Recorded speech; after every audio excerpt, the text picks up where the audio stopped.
ज्या दिवशी जखयाच्या घरी प्रभू येशू आला, बसला, जेवण केला, प्रभूनं कुठलं त्याच्या पापाचं सांगितलं की तू गबाड आहेस, तू दारू विकतोस, तू गुटखा विकतोस, असा प्रभूनं काही बोलला नाही. फक्त त्याचा प्रकाश तिथं एवढा चमकला.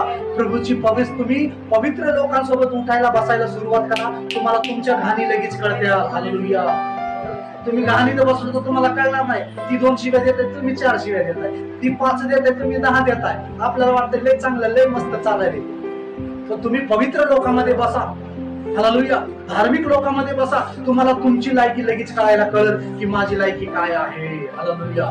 मी अंधार आहे का मी प्रकाश आहे. जेव्हा तुम्ही पवित्र लोकांच्या संगती करताल, त्यांच्या सोबत बसताल, तेव्हा तुम्हाला कळेल की आपली लायकी काय आहे. जसं जखयाच्या घरी प्रभू आला, बसला, जेवण केला आणि जखयाला कळालं की मी पापी आहे. त्याच्या कपाटामध्ये पैसाच पैसा होता.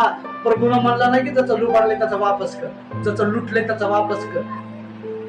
प्रभूनं काही बोलला नाही, पण त्याची जाणीव त्याला झाली की जखयाला कळालं की मी अधर्मानं पैसा कमावलेला आहे. जे तुम्ही बांधू ठेवलेत गटुडे, जे कपाटामध्ये भांडले ठेवलेत कमिशनचे, ते सगळे अधर्माचे आहे. त्याला कळालं. प्रभू म्हणला नाही की ज्या दिवशी